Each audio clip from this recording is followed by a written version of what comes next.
ഹോങ്കോങ്ങിലേക്ക് യാത്ര തിരിച്ച ആ വിമാനം പകുതി ദൂരം എത്തുന്നതിന് മുൻപേ തന്നെ നിയന്ത്രണം പൂർണ്ണമായും നഷ്ടമായി നിലംപതിക്കുകയാണ്. ആ ഒരു അപകടത്തിൽ ആ വിമാനത്തിലുണ്ടായിരുന്ന 75 ആളുകൾക്കും മരണം സംഭവിക്കുകയാണ്. അവരെല്ലാം തന്നെ മരണത്തിന് കീഴടങ്ങുകയാണ്.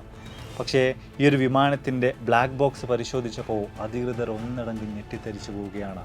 ഒരിക്കലും പെട്ടെന്നൊന്നും നമുക്ക് വിശ്വസിക്കാൻ കഴിയാത്ത വിധത്തിലുള്ള ഒരു കാരണമായിരുന്നു 75 ആളുകളുടെ ജീവനെന്ന് അപഹരിച്ചത്. ഇന്ന് നിങ്ങളെ സ്വാഗതം ചെയ്യുന്നത് എയറോഫ്ലോട്ട് ഫ്ലൈറ്റ് 593യുടെ യഥാർത്ഥ സംഭവകഥയിലേക്കാണ്. Welcome back to F world. അഫ്ലു ഹിയർ.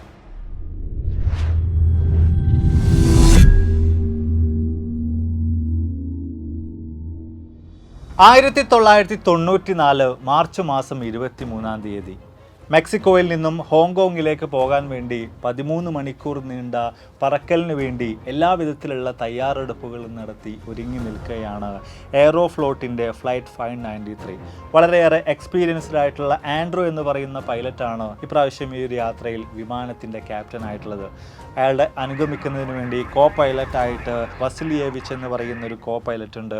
മാത്രമല്ല ഇവർ രണ്ടുപേരും വിശ്രമിക്കുന്ന വേളകളിലായിട്ട് വിമാനത്തിൻ്റെ നിയന്ത്രണങ്ങളെല്ലാം തന്നെ കൈകാര്യം ചെയ്യുന്നതിന് വേണ്ടി റിലീഫ് പൈലറ്റായിട്ട് യാറോസ്ലാവ് കുഡ്രിൻസ്കി എന്ന് പറയുന്ന മറ്റൊരു റിലീഫ് പൈലറ്റ് കൂടെ ഈ ഒരു വിമാനത്തിലുണ്ടായിരുന്നു. അങ്ങനെ വേണ്ട തരത്തിലുള്ള എല്ലാ വിധത്തിലുള്ള ഫോർമാലിറ്റികളും അവർ കംപ്ലീറ്റ് ആക്കുകയാണ്.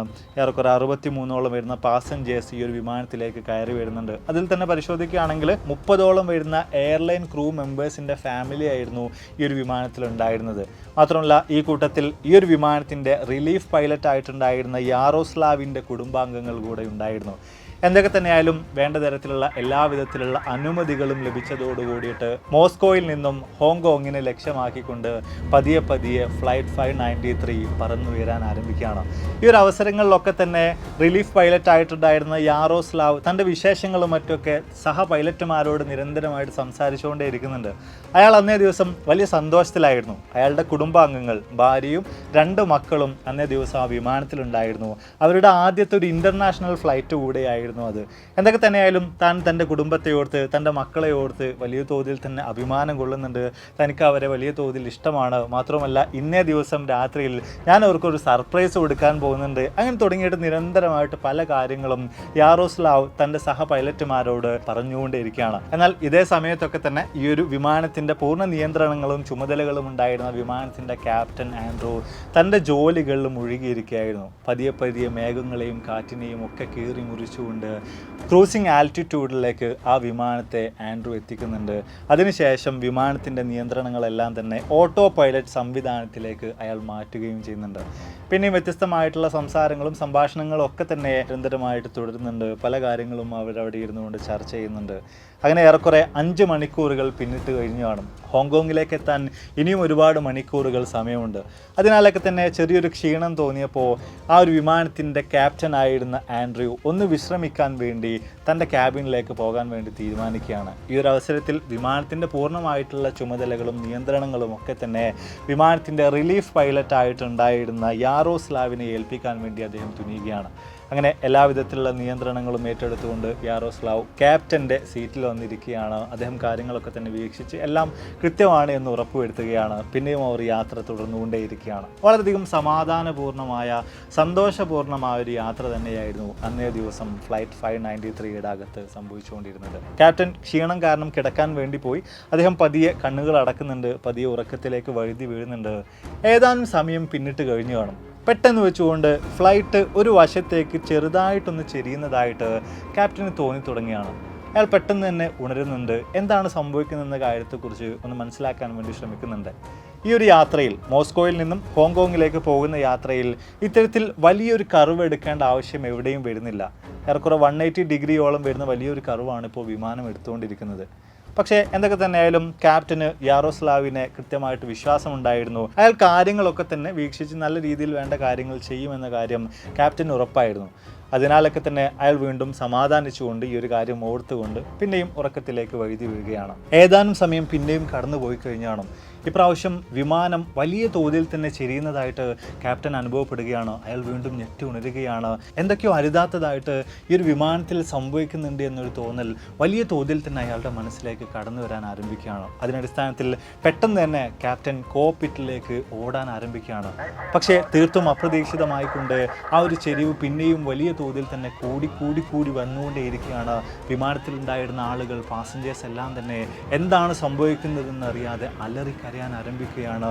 നിമിഷ നേരങ്ങൾ കൊണ്ട് തന്നെ ആ ഒരു വിമാനം കീഴ്മേൽ മറിഞ്ഞുകൊണ്ട് പറക്കാൻ ആരംഭിക്കുകയാണ്. ഈ ഒരു അവസരങ്ങളിലൊക്കെ തന്നെയും എങ്ങനെയും കോക്പിറ്റിലേക്ക് എത്തണം, അവിടെ എന്താണ് സംഭവിക്കുന്നതെന്ന കാര്യത്തെക്കുറിച്ച് മനസ്സിലാക്കണം. ഈ കാര്യങ്ങളൊക്കെ തന്നെ നിയന്ത്രിച്ചുകൊണ്ട് വിമാനത്തെ വീണ്ടും പഴയ സ്ഥിതിയിലേക്ക് കൊണ്ടുവരണം, വിമാനത്തിൻ്റെ നിയന്ത്രണങ്ങളെ ഏറ്റെടുക്കണം എന്നൊരൊറ്റ ചിന്ത കൊണ്ട് കോക്പിറ്റിലേക്ക് എത്താൻ വേണ്ടി ക്യാപ്റ്റൻ ആൻഡ്രൂ നിരന്തരമായിട്ട് ശ്രമിച്ചുകൊണ്ടേയിരിക്കുകയാണ്. ഏതാനും സെക്കൻഡുകൾ ഇത്തരത്തിൽ കടന്നു പോകുമ്പോൾ പിന്നെയും പതിയെ വിമാനം അതിൻ്റെ യഥാർത്ഥ പൊസിഷനിലേക്ക് തന്നെ വന്നുകൊണ്ടിരിക്കുകയാണ്. ഈ അവസരങ്ങളിൽ എത്രയും പെട്ടെന്ന് തന്നെ ആൻഡ്രൂ കോക്പിറ്റിലേക്ക് എത്താൻ വേണ്ടിയുള്ള ശ്രമങ്ങൾ നടത്തുന്നുണ്ട്. ഏറ്റവും ഒടുവിൽ കോക്പിറ്റിൻ്റെ ഡോറിൻ്റെ ഹാൻഡിലിൽ പോലും അയാൾ പിടിക്കുന്നുണ്ട്. എന്നാൽ തീർത്തും അപ്രതീക്ഷിതമായി പെട്ടെന്ന് വെച്ചുകൊണ്ട് വിമാനം ഇപ്രാവശ്യം ചെങ്കുത്തായിട്ട് മുകളിലേക്ക് പറക്കാൻ ആരംഭിക്കുകയാണ്. എന്താണ് സംഭവിക്കുന്നതെന്ന് ആർക്കും യാതൊരുവിധ പിടിയുമില്ലാത്തൊരവസ്ഥയായിരുന്നത്. വിമാനത്തിൻ്റെ നിയന്ത്രണം ഇപ്പോൾ പൂർണ്ണമായിട്ടും നഷ്ടപ്പെട്ട് കഴിഞ്ഞിരിക്കുകയാണ്. വിമാനം പൂർണ്ണമായും ആടി ഉലയാൻ ആരംഭിക്കുകയാണ്. വലിയ തോതിൽ തന്നെ അതിനകത്ത് പ്രശ്നങ്ങൾ സംഭവിച്ചുകൊണ്ടിരിക്കുകയാണ്. എങ്കിലും പതിയെ വിമാനത്തിൻ്റെ മുകൾ ഭാഗത്തേക്ക് പൊങ്ങിപ്പോയിട്ടുണ്ടായിരുന്ന വിമാനത്തിൻ്റെ നോസ് എന്ന് പറയുന്നതിൻ്റെ മുൻഭാഗം പതിയെ വീണ്ടും പഴയ പൊസിഷനിലേക്ക് താഴ്ന്നു വരാൻ ആരംഭിക്കുന്നുണ്ട്.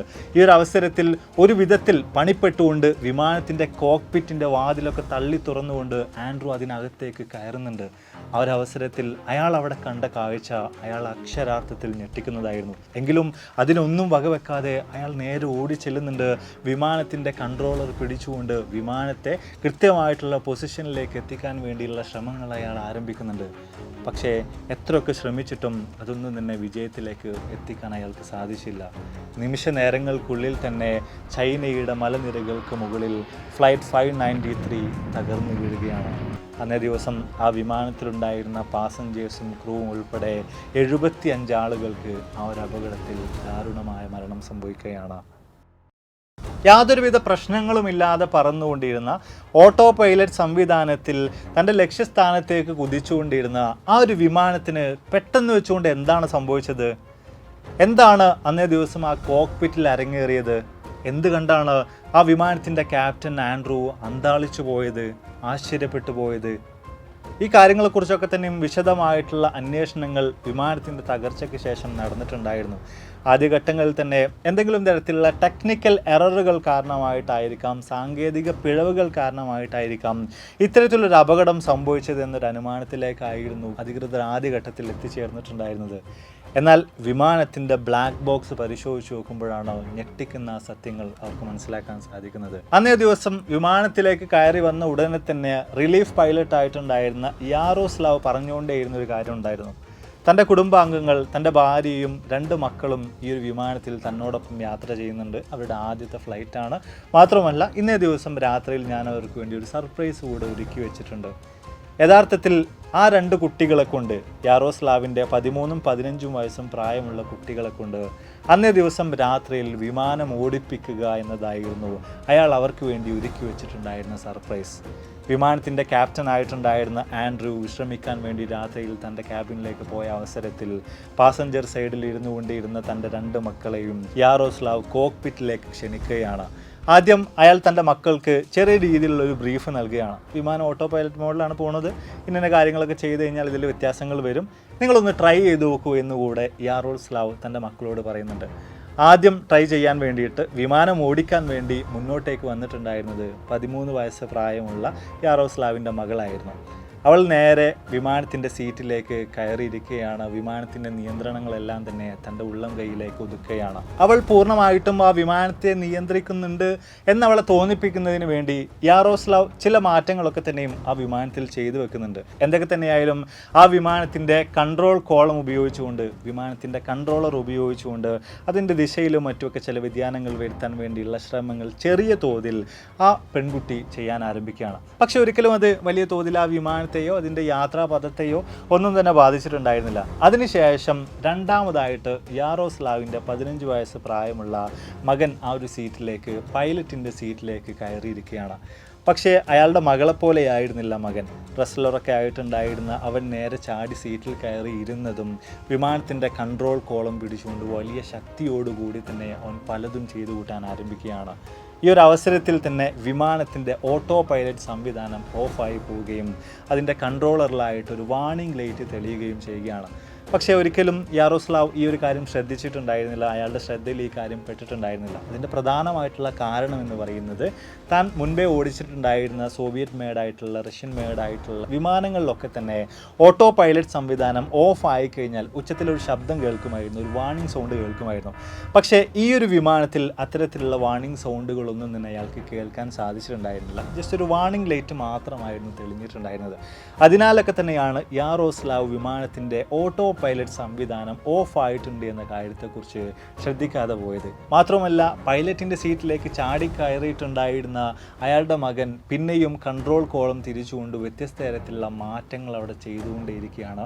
ഇതൊക്കെ തന്നെയും ആ വിമാനത്തിൻ്റെ പാതയെ വലിയ തോതിൽ തന്നെ മാറ്റുന്നുണ്ട്, വലിയ വ്യതിയാനങ്ങൾ അവിടെ സൃഷ്ടിക്കുന്നുണ്ട്. വിമാനം 180 ഡിഗ്രിയിലേക്ക് പോലും പൂർണ്ണമായിട്ടും ഒരു കർവ് എടുക്കുന്ന നിലയിലേക്ക്, വളഞ്ഞു പോകുന്ന നിലയിലേക്കുള്ള മാറ്റങ്ങൾ അവിടെ സൃഷ്ടിക്കുന്നുണ്ട്. പതിയെ പതിയെ വിമാനത്തിൻ്റെ നിയന്ത്രണങ്ങൾ പൂർണ്ണമായിട്ടും നഷ്ടപ്പെടുന്ന അവസ്ഥയിലേക്ക്, വിമാനം തലകീഴായി മറിയുന്ന നിലയിലേക്കും വിമാനം ചെങ്കുത്തായി മുകളിലേക്ക് ഉയരുന്ന നിലയിലേക്കും ഒക്കെ തന്നെ എത്തിക്കുന്നുണ്ട്. ഈ ഒരു അവസരങ്ങളിൽ ഭയന്നു പോയിട്ടുണ്ടായിരുന്ന യാറോസ്ലാവ് വിമാനത്തെ വീണ്ടും തിരിച്ച് തൻ്റെ നിയന്ത്രണങ്ങളിലേക്ക് കൊണ്ടുവരാൻ വേണ്ട എല്ലാ വിധത്തിലുള്ള പ്രവർത്തനങ്ങളും നടത്തിക്കൊണ്ടിരിക്കുന്നുണ്ടായിരുന്നു. പക്ഷേ എത്രയൊക്കെ അയാൾക്ക് ശ്രമിച്ചിട്ടും അത് കഴിയാതെ പോകുന്ന ഒരു അവസ്ഥയിലേക്ക് പതിയെ പതിയെ അയാൾ എത്തിച്ചേരുന്നുണ്ട്. അങ്ങനെ ഇരിക്കുകയാണ് ഏറ്റവും ഒടുവിൽ വിമാനത്തിൻ്റെ ക്യാപ്റ്റൻ കൂടെ കോക്പിറ്റിലേക്ക് കടന്നു വരുന്നത്. അയാളും വ്യത്യസ്ത തരത്തിലുള്ള പ്രവർത്തനങ്ങളൊക്കെ തന്നെ പെട്ടെന്ന് ചെയ്തുകൊണ്ട് വിമാനത്തിൻ്റെ നിയന്ത്രണങ്ങൾ പഴയ സ്ഥിതിയിലേക്ക്, പൂർവ്വസ്ഥിതിയിലേക്ക് ആക്കാൻ വേണ്ടിയുള്ള ശ്രമങ്ങൾ നടത്തുന്നുണ്ട്. പക്ഷേ ഇവിടെയൊക്കെ തന്നെ വളരെയേറെ ധൃതി പിടിച്ചുകൊണ്ടാണ് ഇവർ ഈ കാര്യങ്ങളൊക്കെ ചെയ്തിട്ടുണ്ടായിരുന്നത്. എയറോഡൈനാമിക് പ്രിൻസിപ്പൾ പ്രകാരമൊക്കെ തന്നെ നോക്കുകയാണെങ്കിൽ ഇത്തരത്തിൽ വലിയ മാറ്റങ്ങളൊക്കെ തന്നെ സംഭവിച്ചിട്ടുണ്ടായിരുന്നുവെങ്കിലും പതിയെ വിമാനം അതിൻ്റെ പൂർവ്വസ്ഥിതിയിലേക്ക് എത്തേണ്ടതായിരുന്നു. പക്ഷേ ധൃതി പിടിച്ചുകൊണ്ട് ഈ കൺട്രോൾ കോളത്തിൽ പിടിച്ച് കളിച്ചത് കാരണമായിട്ട് പിന്നെയും വിമാനത്തിൻ്റെ നിയന്ത്രണം പൂർണ്ണമായിട്ടും നഷ്ടമാകുന്ന അവസ്ഥയിലേക്കാണ് അന്നേ ദിവസം അവർ എത്തിച്ചേർന്നിട്ടുണ്ടായിരുന്നത്. അങ്ങനെയാണ് ഏറ്റവും ഒടുവിൽ ചൈനയുടെ മലനിരകൾക്ക് മുകളിലായിട്ട് ആ ഒരു വിമാനം നിലം പതിച്ചത്. അപ്പോൾ എന്തായാലും നമ്മുടെ വീഡിയോസ് വൈൻഡപ്പിയാണ്. വീഡിയോ തീർച്ചയായും നിങ്ങൾ കാണുമെന്ന് വിചാരിക്കുന്നു. വിമാനത്തിൻ്റെ റിലീഫ് പൈലറ്റായിട്ടുണ്ടായിരുന്ന യാറോസ്ലാവ് ഒരു കാരണവശാലും ചെയ്യാൻ പറ്റാത്ത, ചെയ്തുകൂടാത്തൊരു കാര്യം ചെയ്തുകൊണ്ടാണ് 75 ആളുകൾക്ക് അന്നേ ദിവസം മരണം സംഭവിച്ചത്. തീർച്ചയായും കേൾക്കുമ്പോൾ നമുക്ക് തോന്നും ഇത് യഥാർത്ഥമായിരിക്കുമോ, ഇതൊക്കെ സത്യമാണോ എന്നൊക്കെ, അല്ലെങ്കിൽ വളരെയധികം നിസ്സാരമായിട്ട് തോന്നും. വിമാനത്തിൻ്റെ കോക്പിറ്റിലേക്ക് 2 കുട്ടികൾ വന്നു, അതുകൊണ്ട് വിമാനം താറുമാറായി, അതിൻ്റെ നിയന്ത്രണങ്ങൾ നഷ്ടമായി, വിമാനം തകർന്നു എന്നൊക്കെ പറയുമ്പോൾ വളരെ ചെറിയൊരു കാര്യമായിട്ട് തീർച്ചയായിട്ടും ഒരുപക്ഷെ നമുക്ക് തോന്നാം. പക്ഷേ അത് വരുത്തി വെച്ചിട്ടുണ്ടായിരുന്ന ഇമ്പാക്റ്റ് എന്ന് പറയുന്നത് വളരെ വലുതാണ്. ഒരു കാരണവശാലും ചെയ്യാൻ പാടില്ലാത്തൊരു കാര്യം തന്നെയാണ് അന്നേ ദിവസം യാറോസ്ലാവ് എന്ന് പറയുന്ന പൈലറ്റ് അവിടെ ചെയ്തു കൂട്ടിയിട്ടുണ്ടായിരുന്നത്. വീഡിയോയെക്കുറിച്ചുള്ള നിങ്ങളുടെ അഭിപ്രായങ്ങൾ തീർച്ചയായും താഴ്ന്ന് രേഖപ്പെടുത്താൻ മറക്കരുത്. അപ്പോൾ ഇതിൽ നല്ലൊരുപാട് വീഡിയോസുകളുമായി കണ്ടുവിട്ടാണ് പ്രതീക്ഷയോടെ